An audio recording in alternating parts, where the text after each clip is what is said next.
thanks very much for agreeing to talk. Thank you. Cool. So today, what the format is at the end of the day is if anybody wants to ask a question along the way, please ask questions along the way. This is an open discussion forum. We had a good session for those of you who was in Uri a few weeks ago whenever I did it, and we ended up talking quite a while, but it was quite open. There was questions from the floor, which is always good from that point of view. So ultimately, I call my business Profitability Genie, as I've already talked about, because ultimately profitability is important and you have to get the profitability right. And I go back throughout my career, and I started in finance and working my way up into general management. And I was general manager of China at the time whenever understanding an overall business's profitability really came home. And before, and why is that from that point of view? Well, I read a piece of paper this morning that said businesses don't fail because of product, businesses fail because of customer. And ultimately where it was at is I was in a business that had a multitude of products, whether that was, where you could sell any food. From that point of view, PJ, you have so many different clients, different ways that you could serve, and you have different opportunities with so many different products that you have. But you have to actually understand that customer who you're actually going to sell to.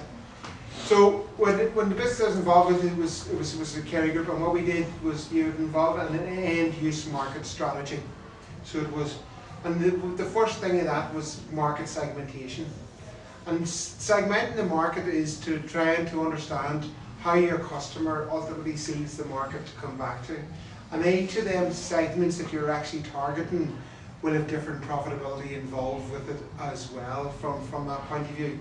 So in the case of, for example, where in the food industry it was whether you were dealing with the snack food industry, whether you were dealing with the meat industry, whether you were dealing with food service and a multitude of different things with that, whether you were dealing with drinks companies. But sometimes that came back that you were actually trying to sell the same product to all of these people. But what you have to try and do is to see it through that customer's eyes. Because whenever you see it through the customer's eyes, you get to the most important thing, is how much is that customer willing to pay for your service, right? And ultimately then, how are they going to pay for that format as well? And as that starts coming through now, it is actually coming through into different shapes as regards your revenue streams and different options as regards your revenue streams. And you have to look at each of your business to start saying, how can my revenue streams change? And I was up with TJ for an hour earlier on today, and we were just talking about the format of business, and I'll just use it as an example now, as we're talking about dentists. And my dentist, I got a letter back in January, and I was going, Jesus, what's this all about? My dentist says, we're no longer accepting NHS clients from this point of view. That's fine. You read that, you go, I expected that. We're changing our model to a subscription model. We are not, to stay with us, you have to agree to spending £20 a month, or whatever it was, I can't remember, say it was £20 a month.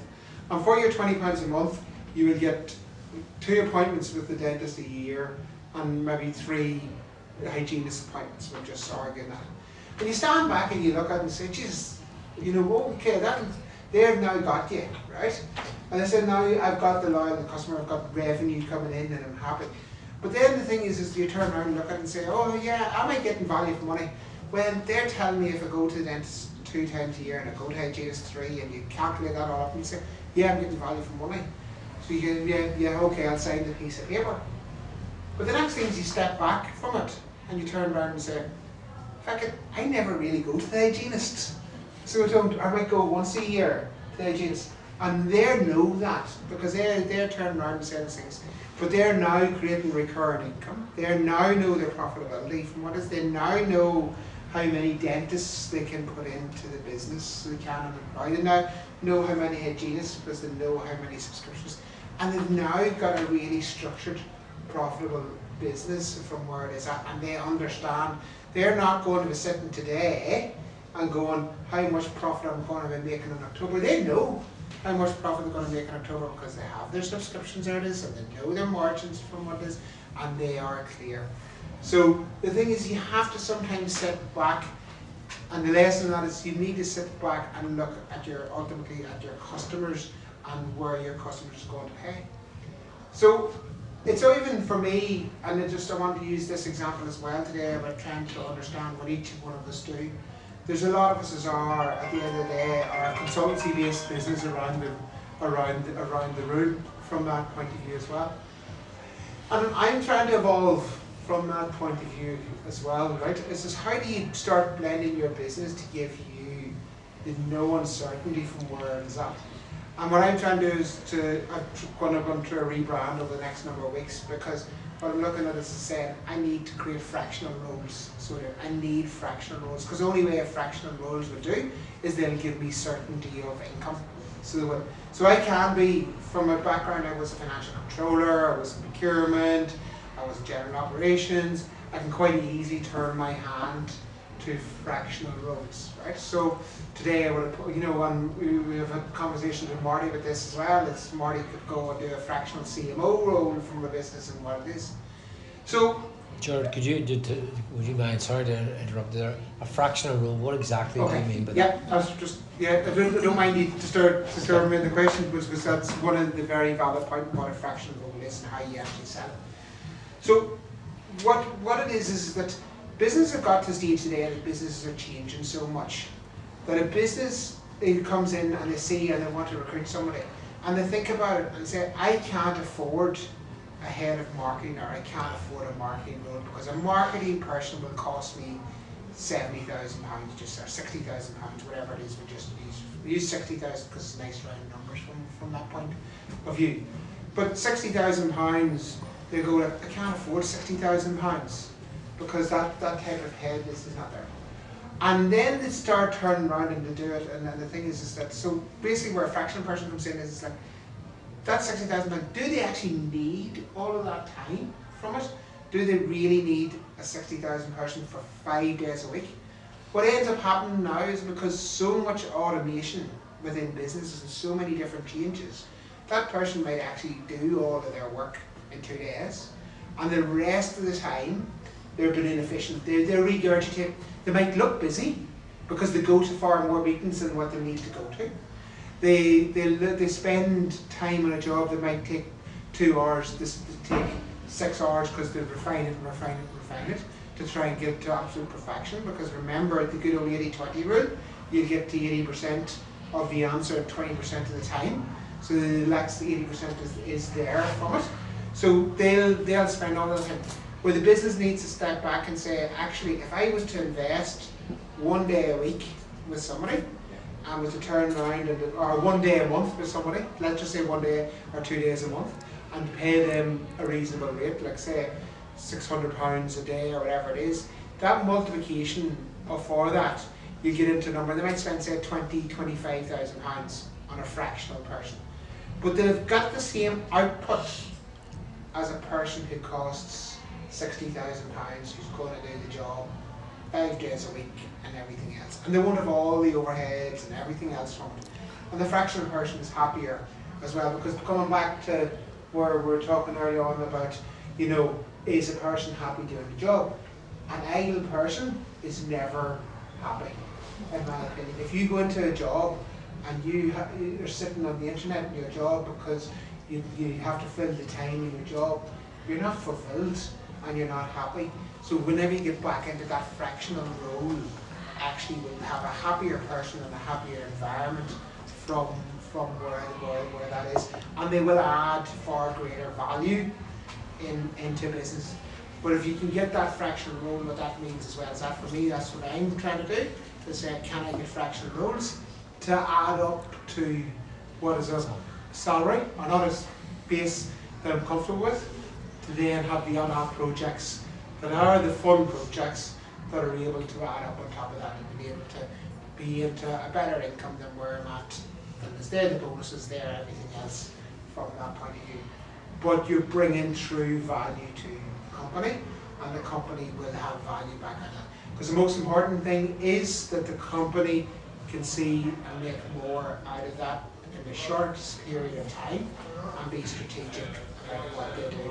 And it's difficult, like TJ and myself spent an hour talking about this earlier on, about how do you bring people on that journey that, of how that they see it and they're comfortable with where they're at today. And that can be comfortable where they're at today, whether that be finance, whether that be operations, whether that be marketing, and the comfort factor. You know, Marty and myself has had conversations about a particular business who turn around and think that they should spend 30, 40 grand on a person coming out of college, and that'll be okay, that'll do my marketing, whereas actually they should stand back and get that quality. Really is what it is. And I think the world is changing. I don't know whether you feel, whether you around the room feel this, but the thing is with AI and developments and process automation, I think the market has to change. So it does, in the sense that you do not need as much full-time equivalence in your business. So, just a question for myself, going back to, you talked about focusing on the customer and that customer centricity that businesses should be thinking about the customer. I suppose we're always told that the customer's always right, you know what I mean? Or how do we kind of like, well, we can kind of look at a big company like Kerry Group or something, might have the resource to get that sort of customer feedback. I'm sure how can small businesses capture that sort of, in your experience, what is the best way for small businesses to get feedback really from the customers? And it's something that I don't do myself, even for the likes of tonight. I know certainly with Sam and Kieran have talked about it over the year or two, is maybe, here, would you mind, because if we were a public sector organisation, certainly there would be a sheet going around at the end. What did you think of this event? What would you give this event out of 5? That kind of thing. I mean, could you, for some of the small businesses, particularly the likes of the guys who are starting in the food, what is a way that they could quickly establish the sort of that feedback from their customer to really capture that gold, you know? I'll take the two examples, Marty, there from that point of view, right? I'll take the growth network as the first example, right? If I'm wrong here, you correct me, but this is how I see the growth network. So the growth network as regards what the growth network is selling from value from a customer and everybody is. I always ask myself, why am I here and what am I doing? And where am I at, no matter where you go, as regards what we need to do. And there's two elements to everything that you spend time in. You spend time in the money, which is your fee for being here tonight, but secondly, your own time from that point of view. So the growth network is different to a lot of other networks from that point of view. And the value you have to think about whenever you go into rooms like this is that there's two elements to it from us as customers in the room. One is, yes, you can go from a referral point of view, and can I get more business from where it's at? It's not necessarily referral in the network here that we're in. You might get that as an added bonus, but a network like this, and one of the big values of where it is at, is you're facilitating a situation where people have personal development for themselves and ultimately their business from where it is through this network. That is the number one value from that, and that's the number one value I think. There might be somebody sitting in the room who turn around and think, I'm here for the referrals from that point of view, and you might get loads of referrals and what it is, but so that's me as a customer. You might have somebody else there who are targeting and saying, I need to get referrals. If I don't get referrals, the growth network's not going to work for me from that point of view. You might get somebody else to say, I need to learn how to start a business, so I need to get it in from that point of view, and I need to be there for the first year. So you can segment your customers of who you're targeting to and say, these are the types of customers and where I'm at and who I'm actually targeting to be in the room. Because we know, and we've had personal conversations about networks out there who purely focus about the referrals and talk about the referrals, and we understand people like me stand up for 10 minutes but every week at it, but all that is a sales pitch. It's not about what we're here about talking to each other and developing, working on your own business. Go away from here tonight and think about what I said and how it impacts your business from like this. The easy one, because food is easy for us all to understand from that point of view, to be honest with you, from that point of view. The one thing about customers is always trying to understand what your customer is prepared to pay. So it is, and that's in food is one of the biggest issues and biggest challenges that you actually have as regards your pricing from that point of view, because you know, in a lot of times whenever people have a product and you're selling furniture down the street here, you turn around and you say, well, that chair cost me £40, so I have to sell it for £100 or I don't make money. Whereas in food, you're trying to get to the stage of okay, what is the person's their budget from it?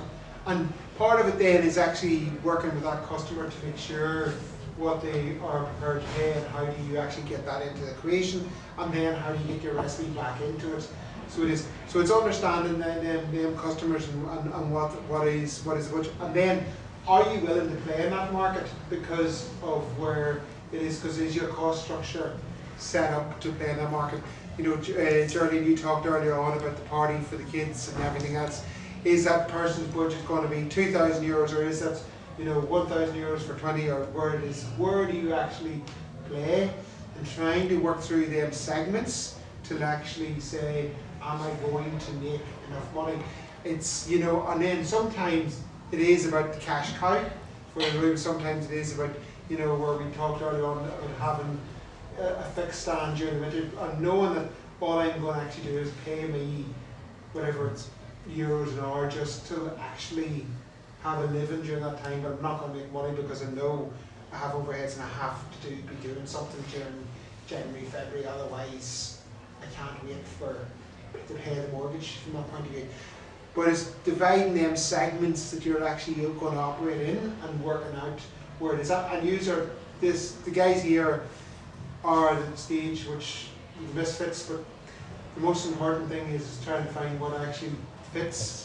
And what, one of the things that I talk about from that point of view is you have your value proposition. You're nearly there with regard to value proposition. You're messy in the market segments, what we've been talking about tonight. But the most important thing is whenever you put the two of them together, is to get product market fit. And actually getting them two married up, and you'll be okay. So you will, but there's still, and you have time, and you have the 3 iterations of that to get that product market fit.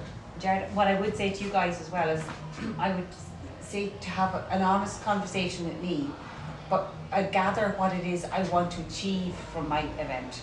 Yeah. Not the goujon. It's not about the goujon, it's about the experience. Yeah. So you be very comfortable about walking away from something too. Don't say, yes, I agree with Gerard, have a number of quick spins that say, okay, I know I'll make £150 today by staying there, by opening and having a kiosk, and it's quick and dirty and easy. However, if you came to me and said, Geraldine, I can come to your house, I can provide cutlery, I can, it's like I'm like a pop-up kitchen. You just go on about your business and enjoy yourself, and it leave to me. That for me is what I'm looking for. I'm not looking for to make a deal over, am I going to break the bank by spending €1 more? By your high end, go for max experience as opposed to. So what I would say to you is understand what's going on in that market. We have a young girl who's in college at the moment, and she has her father around her finger. So she played so dirty when it came to student accommodation. She sent him pictures of Daft.ie of like fellas peeing in buckets and 47 people queuing up to use the washing machine, and this, and he was going, I can't let my precious commodity. So she played him for a fool, and then she said, oh, but there's this thing over here, Daddy, and it has a concierge and it has a he was going, that's it, she's in. She knew her market segment because she knew her target audience. She knew, and that's the thing and the other one is chatting to the guys about is communication. Oh. And comes back to everything that we talk about is communication in this group. Like, and the guys who we went with for the 50th wedding anniversary for my in-laws was all about communication. His food was excellent, but he won the deal. Back to what you said, it wasn't about we didn't give him a budget, but it was about communication. It's about communication. He won it all in communication alone. It was everybody else got pushed to the side straight away because you're a communicator. Save pair of hands. So it is, and that's the great thing about the group here is we do that too for a happy child. Nice, there's a pint of Guinness for you downstairs. Or a pint of Beamish. And for every me, there's 10 of me at that party. Remember that? Because I was talking to another person today, and she's 30 years married today. or this month. So we all move in packs. Or the kids are all the same Yeah. age and they're all going to be So graduating. and I having married when I birthdays. was like Yeah. 10. So I'm Child a brides. Romanian family, no, a Romani family, or whatever. Myself and TJ went to primary school together, so we're only 30. And so all my friends have, just as Lynn said, we're all in the same group. So there's other people there with 18th and 21st. And I'm telling you, if I can recommend a plumber, a painter, an accountant or whatever, I will. Because you tend to have like-minded networks. We have a like-minded value system. I think it was just added Gerard's point, Gerard. I think it's fantastic, and I just smiling of a 21-year-old and a 23-year-old, both been through similar experiences. Only it was our back garden, got the hassle and the neighbours. But Oh, it was our back garden. So there's 2 big points I mean to take away, and this is for the market segmentation, but also for yourselves, is convenience.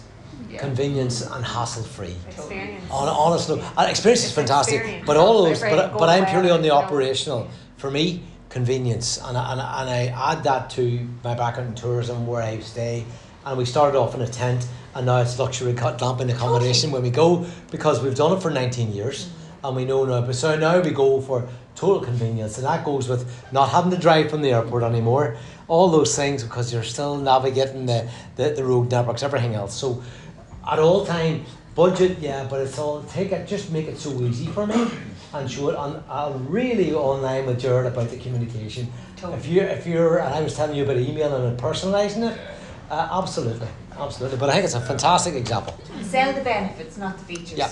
We all know food makes us full, but what the food is you're selling is an occasion, is an experience, is a memory, is, look at me, I'm delighted, like it's a little bit of kudos.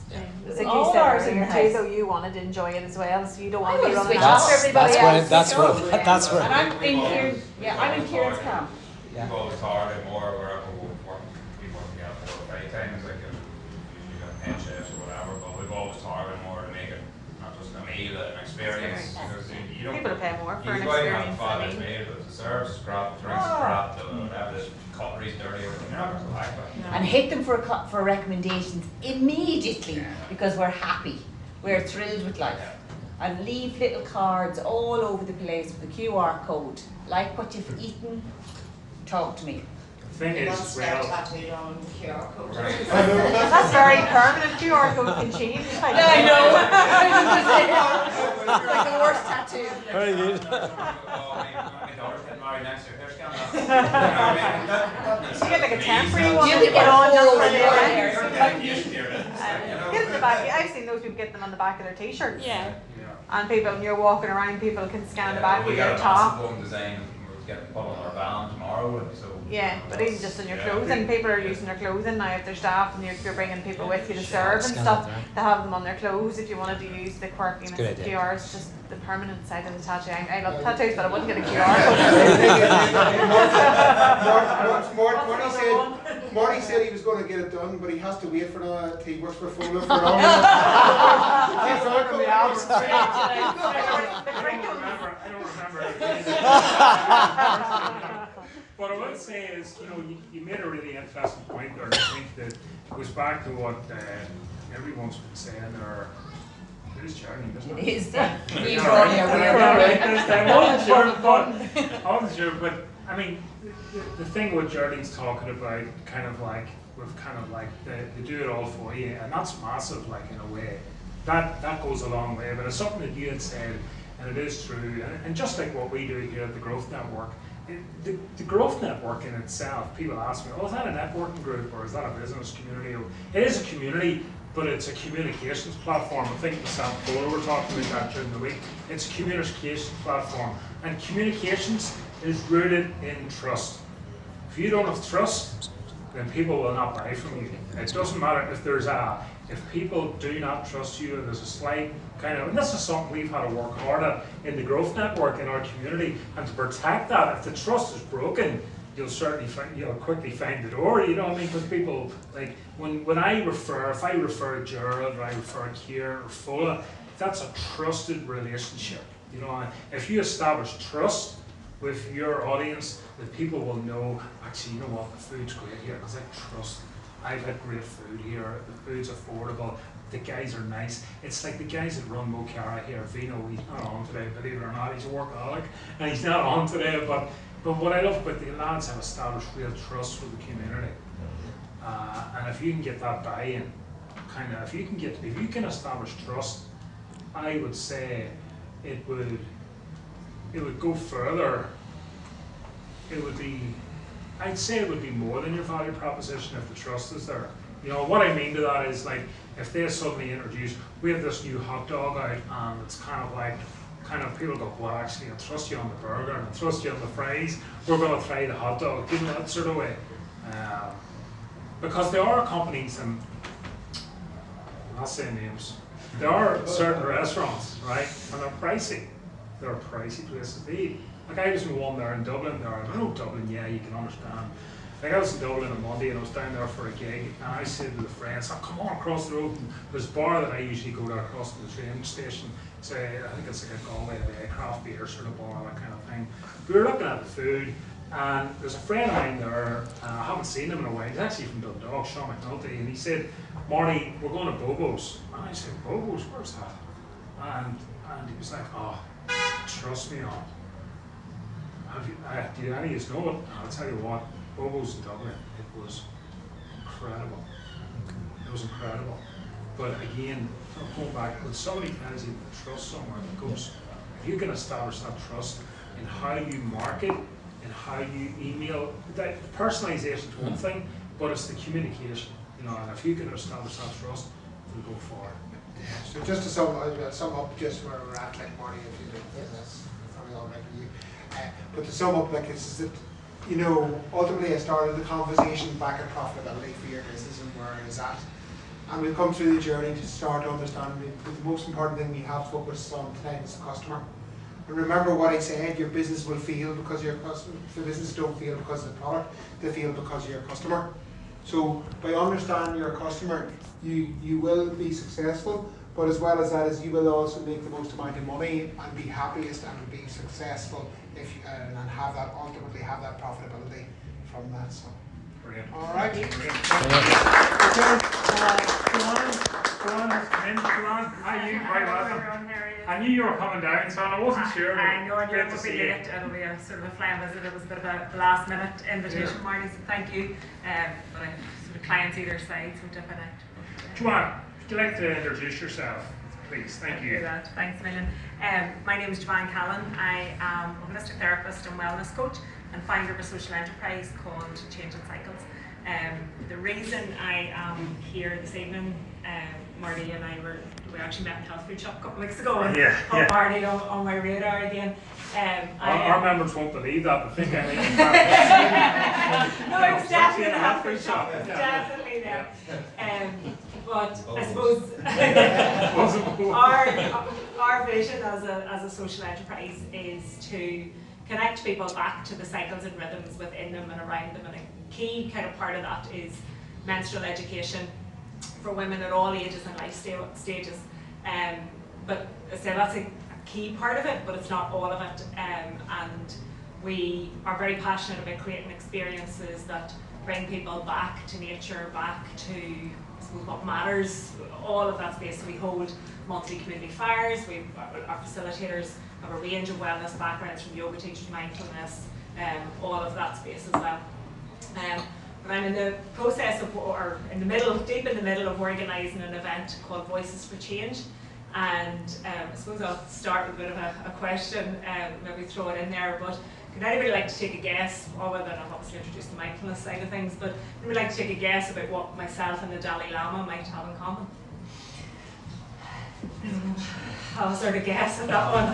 Yeah, but Buddhist. I'm not, he obviously is, but I've been very lucky to meet the Dalai Lama.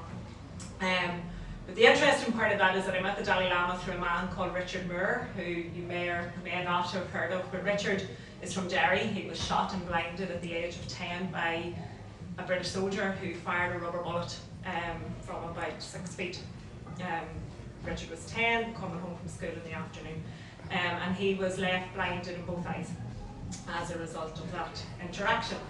And the incredible part of the story is that many years later, as part of a documentary that Richard was involved in discussing Northern Ireland and people who've been impacted by the so-called Troubles, he had the opportunity to meet the soldier who shot him. And many years before that, he had forgiven the soldier, he held no resentment to the soldier, but he had this opportunity to meet the soldier, and they are now friends. Richard went on to set up a charity called called Children in Crossfire, and it was through the work of Children in Crossfire that I first met Richard back in 2011. And hearing him speak and how he shares the story, Kieran, you're nodding there, you've had experiences with Richard as well, quite literally changed my life in so many different ways. Some more subtle perhaps than others, but it was the impact and the grace with which so the story is obviously impactful, but it's the grace in which he shares it, and very typical Derry humour. The Dalai Lama refers to him as the Derry Lama, and also refers to Richard as his hero. So in that space, I suppose that's the answer to the question, what did the Dalai Lama and I hold in common? It would be both, that I equally would hold Richard certainly in that level of a hero. And I know they say never meet your heroes, but absolutely meeting Richard. And I suppose some of the messages and the stories that he shared, probably one I've heard him speak many times, and each time the story lands probably somewhat differently, but I was having coffee with him one morning in the Canal Court, and of all the story and the way that I've heard him explain, it was in that moment that probably the real crux of his story actually hit me. And he asked me where the sugar was on the table. You can imagine a fairly sort of simple request, but obviously as someone who's blind, he wasn't able to see it. And it was in that moment that I realised forgiveness wasn't a one moment choice for Richard. Forgiveness is something that he chooses to live with every single day, in every single moment of every interaction. He could choose a different option, I suppose, and he chooses forgiveness. So, not to tell all of his story, Richard is our keynote speaker at an event in Cleavey Castle on the 14th of September. We have 4 other incredible speakers, musicians, storytellers, a really beautiful, fabulous day planned for Cleavey Castle, which is a fundraiser for both Children in Crossfire and Changing Cycles. But really, as much as it's a fundraiser, for me, it's an opportunity to bring together voices and people that have shaped myself. I've been in this space over the last 20 years, and that have, I suppose, at a time in the world where I feel we need those messages, those stories, that hope, that September is also obviously often seen as a time for a reset of various different things. So it's really about reaching as many people and getting as many people who might be interested in a day like that in a room as possible. So perhaps, Marty, maybe I can send you over some of the blurb. Absolutely. And you can send it out to anybody that's interested. We'll send it out to all our members, definitely. Will be very much appreciated. Even Richard's story alone is excellent. Some of our other speakers, a guy who was diagnosed with MS at 40, he has went on to recently become the World High Rocks champion in adaptive sports at the level of where his adaptability needs to be. We've an incredible youth worker who's has been doing amazing work for the last 20 years.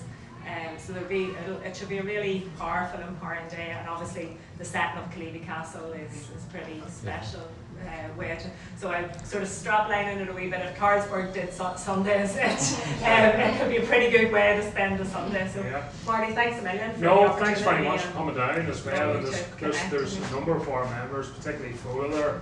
We were talking about Joanne's event there at we were talking about Richard Burr. I've heard him speak before. He's incredible. Incredible story and transformation. Yeah, I think a transformation and grace probably would be the word, because there's the story, and then there's just how it how everything that has come with it, and the setting up of Children and Crossfire as a charity working in Tanzania and Ethiopia, just the way in which he lives it is But certainly you and Rory know one another. Do you? yeah, we've our paths have crossed. I think the last time was actually at the Fire Dishnok in Balti, and we met there, Rory as well. So yeah, it should be. I always hear about them the week after. Yeah. Great event, Marty. Yeah, I was there Friday. Yeah, well, Dishnok's definitely one to put on the calendar for